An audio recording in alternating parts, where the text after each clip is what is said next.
What's up, everybody, and welcome to the GMG Indie Hour. Now, if you have not caught this show before, this is my weekly show picked by the patrons, selected by the patrons, voted on by the patrons. In the GMG community, where we have a look at an independent, or small print, self-published, or boutique style miniature game, tabletop game, RPG, whatever that you guys might not have heard of. This is sort of the mission of GMG, is to kind of throw a light on things you guys might not have seen before, stuff outside the mainstream of gaming, and to give it a little bit more exposure. And if you want to get your game on the Indie Hour, of course, you can join the Patreon and nominate them in the comments for the poll that it goes up weekly to select a game. Now, this week, of course, we're going to be reviewing a game from a designer and actually their friend that you have seen on the Indie Hour before. This is the Lazy Gamers Round of Fire. This is a game that is kind of loosely in the same family core mechanically as Full Spectrum Dominance, which was here on the show earlier, and you saw a little mini campaign played using the Lazy Forger's beautiful 3D printable STLs of mechs and infantry and stuff with me and Bob. And this is a stab at a universal game for skirmish battles. And once again, much like Full Spectrum Dominance, this is any scale you want it to be. It is card-driven in that the unit creation and kind of stacking of abilities and weapons and stuff, that's part of the universality of the system. So it's a game where kind of you can go anytime, basically anytime in the firearms period. So as far back maybe loosely as Napoleonics, and all the way up to lasers and robots and whatever you want to sci-fi it up with. It's available on the Drive-Thru RPG, which is where I grabbed it right now for $9.99 Canadian. I think it's still that's less. I think it's supposed to be $9.99 US. It's probably a translation of the US price. And comes with tons of additional assets. So you do get in the download all of your card assets and stuff. You can see here tons of additional material and tokens for you to play the game with. They're all printable. And of course, because it's the Lazy Forger, I'm sure he's got these assets available somewhere for you to print on his My Mini Factory as well. So again, really affordable game system. Use any minis you like.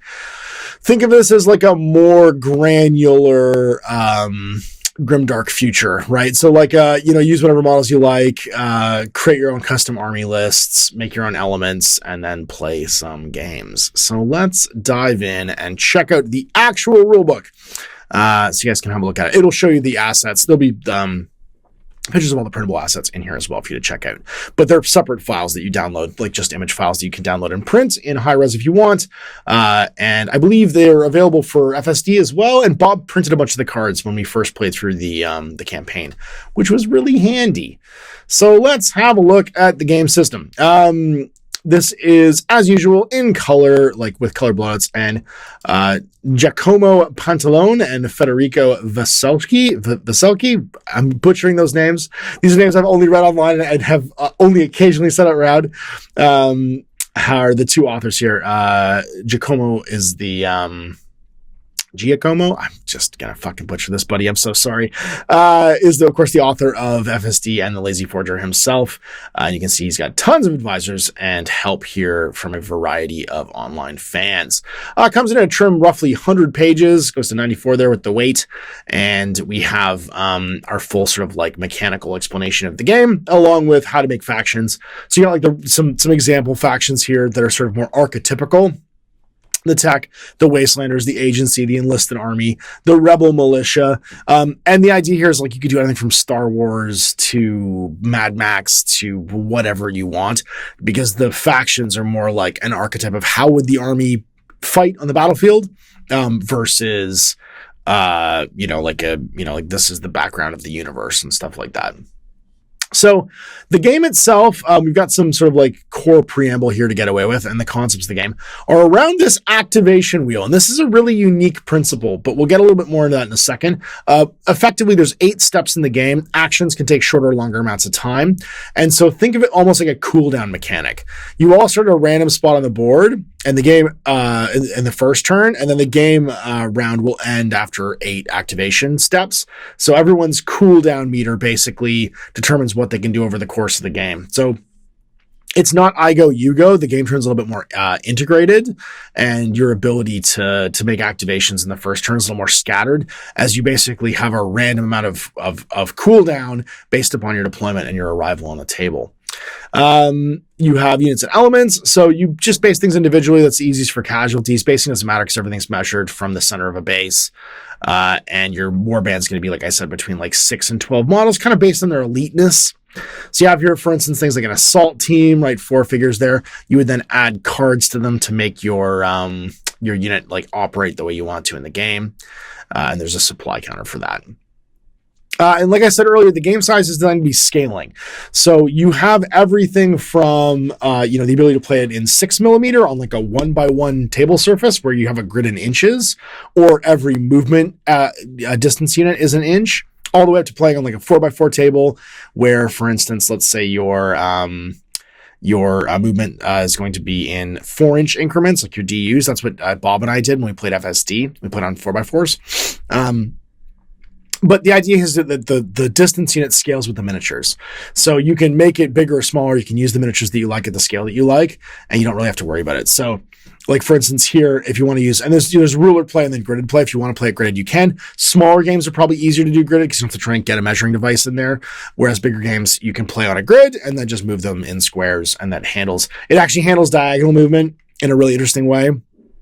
So if you move a distance unit along the north-south pass, or the X and Y axis, then you're going to be just spending a single movement point to move every DU, every distance, every square that you move through. If you go diagonally, every second square costs you 2, and it basically rounds up the additional movement that you would do going diagonally across because it's a larger distance. So just a handy way of measuring. And there's 2 different ways of playing it here, gridded and the ruler way, just to say your distances are rulered. He gives a great example here. I love this picture of a multi-purpose one. So it's gridded, so you could play on a grid if you want to, or if you want to use a ruler, then, he's made a cool surface table. So you kind of disguise the fact that it's gridded by making it it's like a concrete jungle sort of a table there. And you could very easily do this in medieval games too, by making it into cobblestones or whatever you want it to be. Targeting and shooting, so obviously center base to center base, and you can play on tiles or not. Again, some core mechanics here, just descriptions like bases. Don't worry about base size, just have them all measured from the center, but the base should be appropriate to the miniature. And then chapter 2, the wheel. So this is, again, the core mechanic of the game. Things having this sort of cooldown mechanic where you move in steps, and the kind of longer your action is, the number of steps you go through. You also can have yourself moved further down the wheel by being like suppressed or pinned. So there's certain weapon effects that will add to your position, and then heroic and leadership effects could reduce it, right? So like, if you rally troops who are pinned, what you do is you effectively move their position on the wheel backwards, and that allows you to represent those effects. And so this is a neat activation system, because what you're doing is you're basically removing the need for like an AP stat by simply having the management of where you are on the wheel represent that 8 action points per turn, basically, for all units. And your units can either be grouped together or be independent. So the more you have like independent units, the more positions you're taking up on the wheel, kind of the more scattered you are. But on a flip side, grouped units in an assault team will allow them to all activate at once, and you get more efficiency out of them because they all go around the wheel together. Forwards and backwards. So like forward movement would be action, suppression, and shock. Backwards would be boosts, which is, again, things like rallying and leadership, and get some examples of how that works. So typically you number all your units, give them a color code. So you have like, your red and blue players, basically the 2 opposing forces. And then you number all your units 1 through whatever. And if they're grouped into assault teams, then the 1 could represent 4 to 5 models even potentially. Can't wait forever. No matter what, a unit cannot be double the turns of the wheel. It must thus be placed before the active turn. In this example, the blue token 2 cannot be shifted forward anymore until a new section of the wheel becomes activated. So you basically have what wheel section is activated and then where you come around to. So you can't activate again until the active section catches up to where they're at, which is an interesting thing.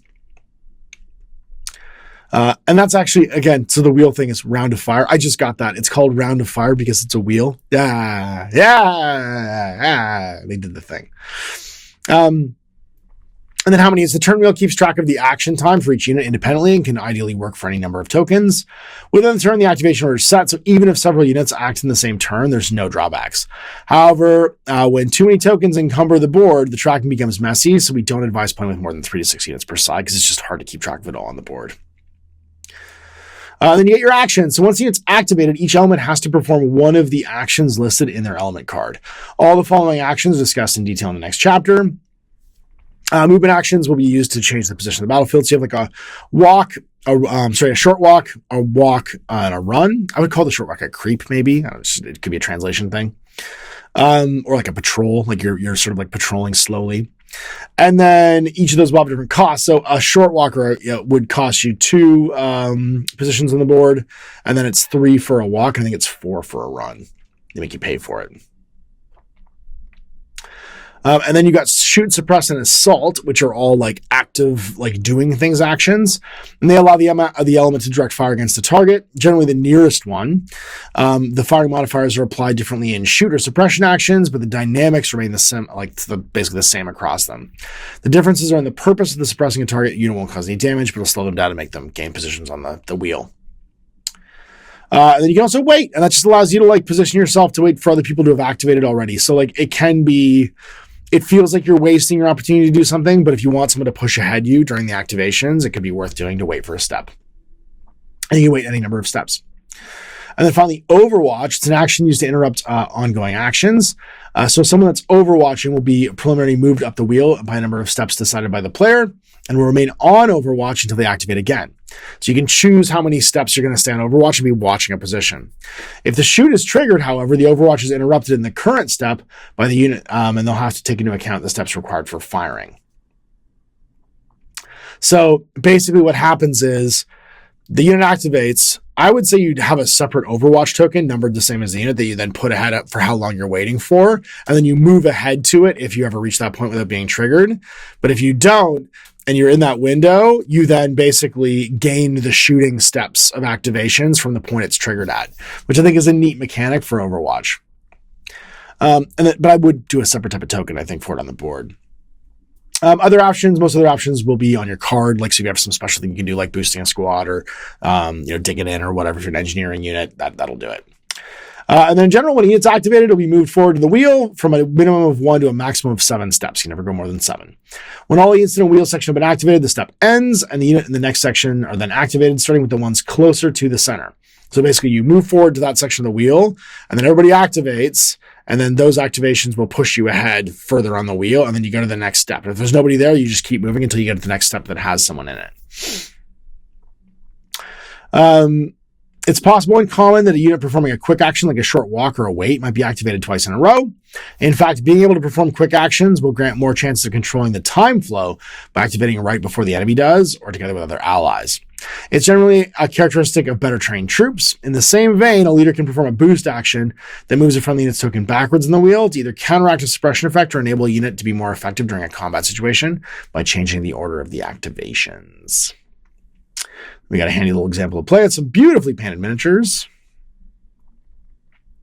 And then action dynamics. So this is basically an explanation of like how then to implement the action. So again, we talked a little bit earlier about measuring in movement. So like you move DUs based on the scale of the game you're going to be using. And then if you're going diagonally on a gridded board, it'll cost you additional DUs to move. And then once movement's terminated, and its action, any remaining movement cannot be used in the next movement action. So basically you use it or lose it. Moving to cover. If a senior element providing cover is within the range of a moving element, it could reach it and it can be placed in cover behind it. As long as the figures are directly touching the edge of the element, the benefit from the cover is provided. So like you don't have to physically be obscured by cover. It's assumed that if you're touching it, you're using it to block shots and you're dynamically moving around during the turn. Rules for obstacles and some cohesion when moving the elements in a unit. It's important to remember that at the end of that activation, all the elements must be within 2 distance units of each other.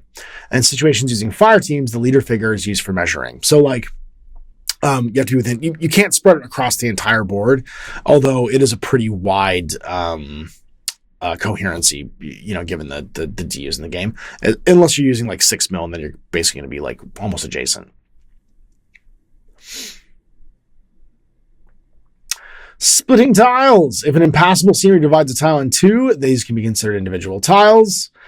Placing terrain. When possible, scenery should be put along the edge of a tile in a way that precludes ambiguity during a game, like are you in a tile or not? And then size of the tiles can vary based on the scale of the game you are playing. There's the diagonal movement rules and some diagrams. And we've got our combat actions. So, like we said, Overwatch, put yourself on the board to hold fire, waiting, and moving yourself forward. Crossfires. The crossfires use this synchronize your units to shoot against another unit. It's in between. It's particularly effective to shoot units from various directions. A shooting action can then be immediately declared for to qualify for this, the currently activated unit needs to another allied unit adjacent to its own token in the same wheel section without any of the opponent's tokens between the two. So basically, you have to be in the next adjacent one. If either of these two units can shoot the target from a direction that ignores the cover, the target of the crossfire will lose its cover bonus. So basically, if you're shooting from both sides of someone, you lose your cover bonus, even from the side that you have cover on. This represents the impact of receiving fire from unexpected direction and breaks the unit's formation, exposes it to fire from that unit. So a handy way of doing crossfire actions, but it also requires you to line it up on the wheel, which means it requires some mental capital to do. Free action going to ground, but it must be following by a wait action. So basically, it's not actually free. All obstacles block line of sight of figures that have gone to ground. So basically, you're lowering your profile. It gives you cover. And means you can't be shot sometimes. And then reactions. The wheel provides an excellent system to handle the timing of units' actions in most situations. However, in some cases, pinning an enemy is enough to entirely be certain that they won't react when provoked. If a unit is targeted by enemy fire and its token is still within the next two steps of the wheel from the current one, the unit can perform a reaction. A reaction is considered a standard action in all respects, except when described below. A reaction can either be a move action or a shoot action. So basically, even though you've pinned somebody, they can still try and do something if they're nearby to you and can shoot back. Other actions like reloading, throwing grenades, setting up weapons that require setting up, interacting, healing, picking up guys. So all the kind of dynamic stuff you'd want from a kill team scale game, right? Like a kitchen table size skirmish. Combat and damage, how to shoot things. Again, this is going to be based upon the stat lines of the weapons that you have typically. And then how to shoot. Each weapon has a damage value that indicates the number of dice to roll when conducting a shooting action and is affected by various factors in the shooting dynamics. A threshold to hit the target depends on the range. At maximum range, it's 6. On it, minimum or medium, it's 5. And then 4+, and some even 3+ at close range. Some particularly inaccurate weapons only use long and medium ranges, or even the best case, their threshold is a 5+. Of course, no weapon can shoot beyond its maximum range. And that'll all be declared in DUs.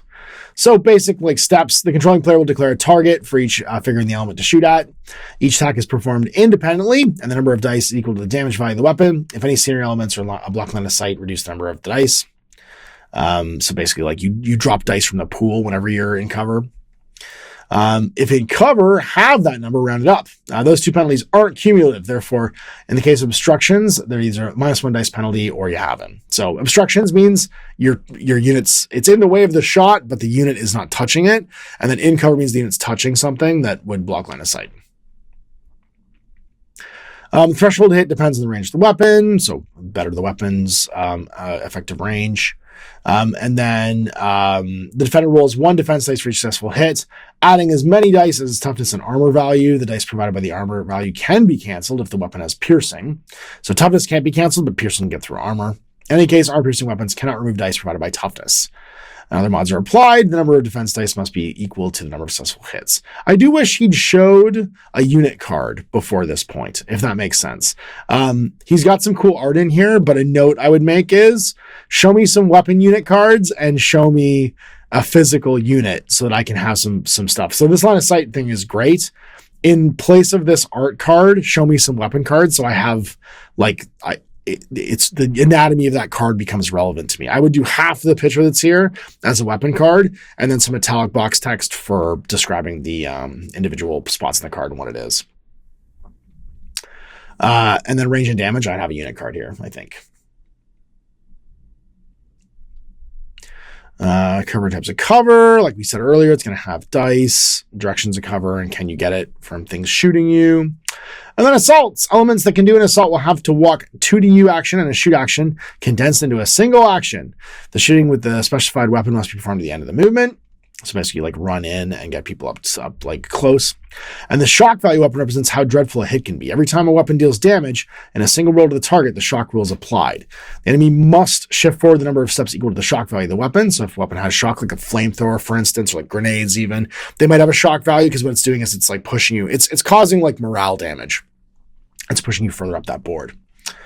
And then reactions. As explained in the previous chapter, reactions can be used to respond to enemy fire and borrow time at the cost of precision. Just like the case of assaults, the reaction fire must be considered with a full range increment, thereby reducing the overall effectiveness of shots. It's always counting as being further away because you're like freaking out as it comes in. Only units within the next 2 steps from the acting unit that are targeted by a standard shooting action, not suppression, can react. The reacting unit's token will move forward on the wheel a number of steps required by their shoot action. So basically, if you're getting assaulted, you can shoot on the way in, but it's going to push you further forward on the board. Rules for aiming. What happens when you miss? Things are close range, so things can drift off and hurt other people. And then units for melee. So can you hit guys with clubs? And it's the same kind of principles as a attack action. Number of attack dice for melee combat is, again, and this art is very cool, but I would have put one of the melee weapon cards on here just to show it off. It's equal to the element's melee value plus any applicable bonus, in particular the weapon's damage value. If fighting across cover, then have the number of attack dice rounding up, sorry. And it's always a 6 as a threshold for melee weapons, while most of the close combat weapons have a threshold of 5 or even 4 for particularly deadly things. So minimum of 6, but can be better. And then it's armor and toughness rolls, but you've got all of the additional rolls for piercing and stuff that can take off armor. And then rules for parrying and counterattacking, so you can have reactions in here, and then a quick reference for shooting in melee. Rules for multiple fighters and being outnumbered, wounds and death, and you'll reach 0 hit points, medics, and transporting people and picking them up because that can matter too. And then window of faction. So those are the core mechanics. Again, pretty simple. It's all about managing your distance around the wheel, and then the sort of action, counteraction of move, shoot, overwatch to watch certain areas, and how you are relating yourself from line of sight and cover to make yourself more effective. So like maneuvering around cover to get guys in the open and stuff like that. And then our army list. Again, these can be different periods. So we've got all kinds of different bonuses here that we can have as well. There's 5 types of trait tokens, each one representing a different quality for a faction. We have the offense token, the speed token, the troop token, the accuracy token, and the technology token. And these can be used with different factions to jump out different special abilities. The best faction. There isn't one. And these are, again, some of Lazy Forge's lovely, I think, STLs. That Walker looks like it's one of theirs, and so do the drones. So we have example of Rebel Militia, Shiny Browncoats, and Martyrs. So you've got your token cost for buying tokens. They get a free troop token. And then your faction kind of like style will dictate the cost of more and less expensive tokens. So they have lots of troops, right? So their troop token's free. They're kind of a guerrilla faction, so the speed tokens cost 10. Their offensive tokens, because they launch ambushes, are 20. But then their tech tokens are 50. Sorry, is it tech is that one? I think it's tech. I might have said the word wrong. Technology token and their accuracy tokens are more expensive because they're kind of untrained.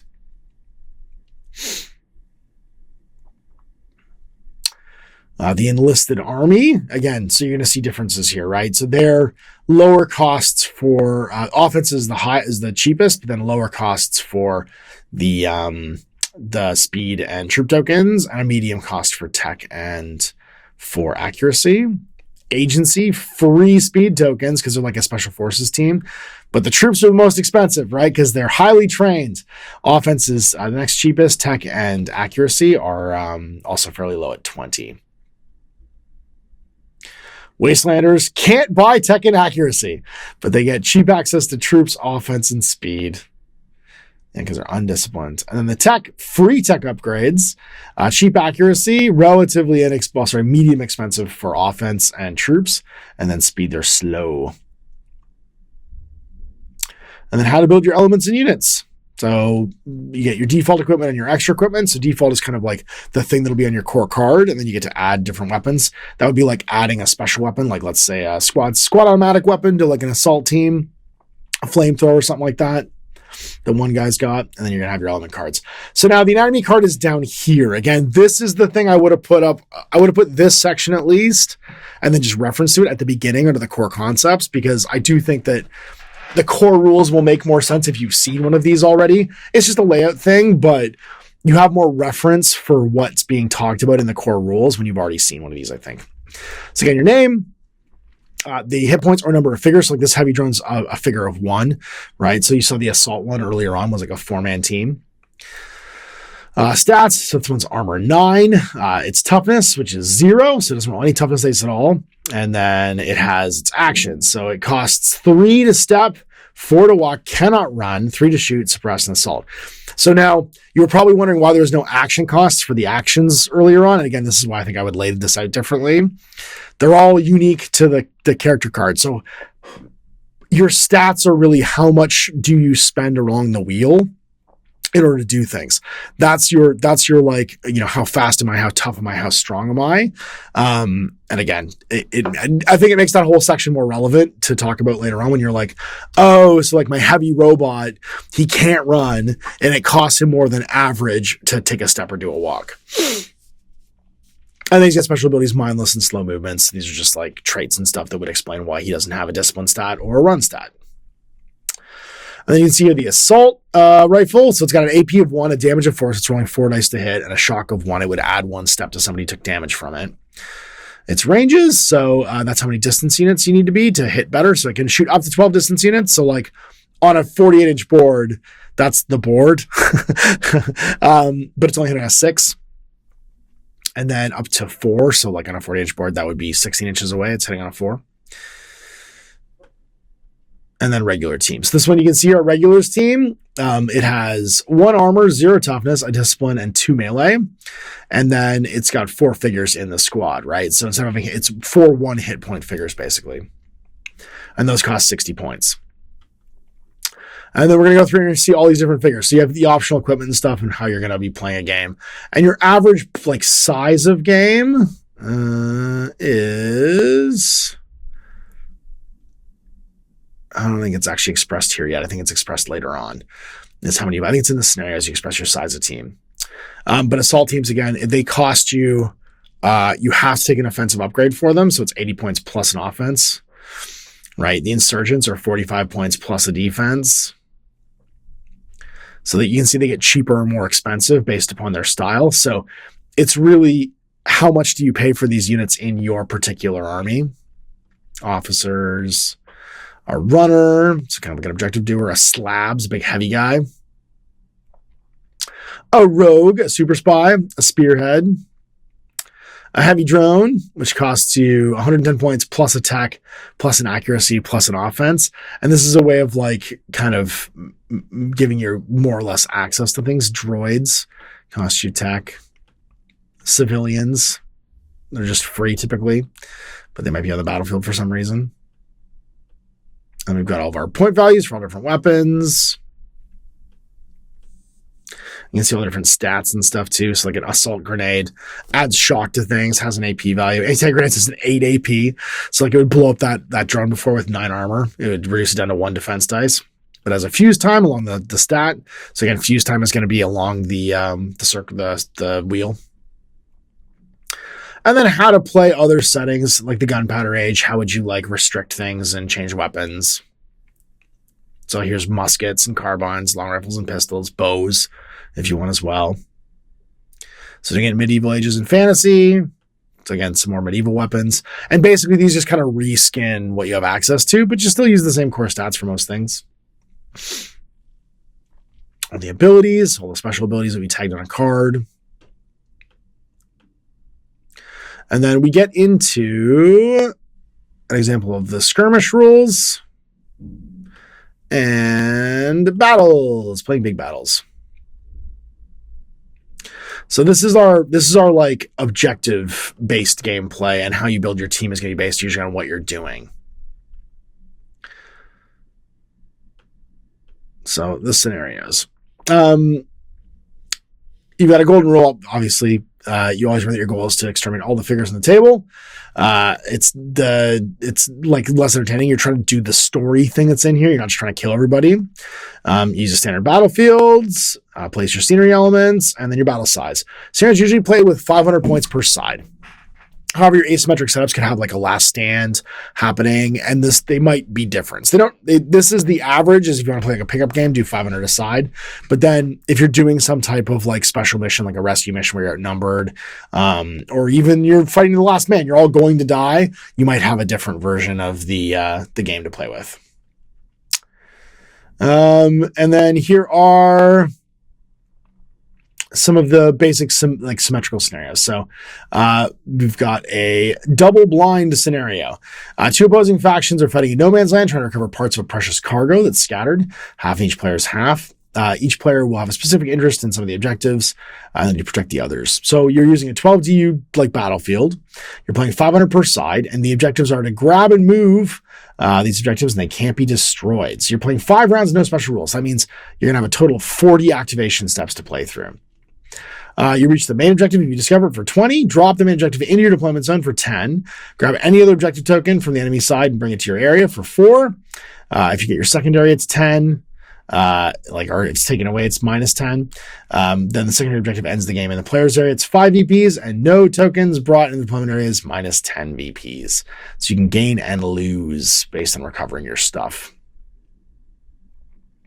And all of the symmetrical scenarios will basically be like that kind of a thing where you're both trying to do mostly the same objectives with each other. Like this one, it has civilians on it into the crowd. And we have our asymmetrical ones. These would be ones where you would have an uneven amount of points to build your factions with. So like sprint for the extraction, you have 700 points for player 1, and then 3 waves, 450, 450, and 250 for the other, right? Because there's reinforcements coming in. And they also might have different sizes of table and shapes of table to represent how the story's going. Run for cover in a building, protect a convoy, right? So these are all, designed to give you like different experiences based upon like a narrative hook. And that's it. So again, this is mechanically similar to our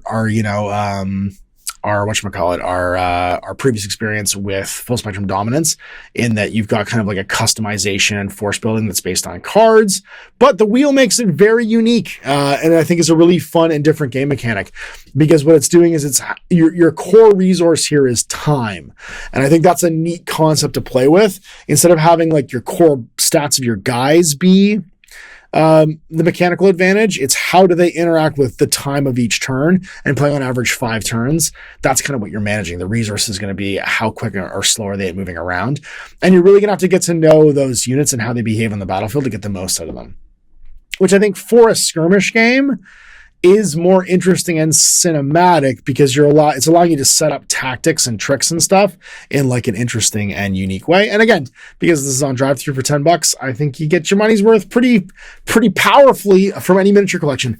I'd love to play this with things like my old my old AT-43 collection, because this would be perfect for it. In 32 mil, play on a 4x4 table, have like a fun, UNA versus red block infiltration mission or game, because you could easily stat up those miniatures and play with them. I have a bajillion of them. And it gives you, I think, a more slightly granular experience, while still, mechanically, like, it's not a lot of dice rolls, not a lot of stats to memorize, and having everything on cards, I think, is really useful for people that want to play a game in this style. So there we go. We've got another indie game for you guys to check out with your science fiction or modern, or again, even medieval or gunpowder age collections in Round of Fire. So big thanks for the patrons checking this one out and putting it up for people to see. I think that's kind of the fun of this whole like series, is that we get to see stuff in all different genres, right? Everything from spaceship games to sports games to adventure warband games. It's not just one kind of game. And if you've got a miniature collection that's kind of like aged out of rule sets, or like, the game's just not popular anymore, it's out of production, you can get a lot of life out of your old miniatures by checking out one of these rule sets for a couple bucks and supporting great independent artists. So there it is, another Indie Hour done on the books. If you are watching this in real time on YouTube live and you're not a GMG patron, that means that this was recorded the week previous, and we'll be off recording the next one, which will have been voted on a Monday and then usually recorded on a Wednesday. So you can join us to come and check it out. Thanks for watching. Thanks for the patrons, always for supporting independent gaming and GMG. Until next time, I'm Ash. Have a great night.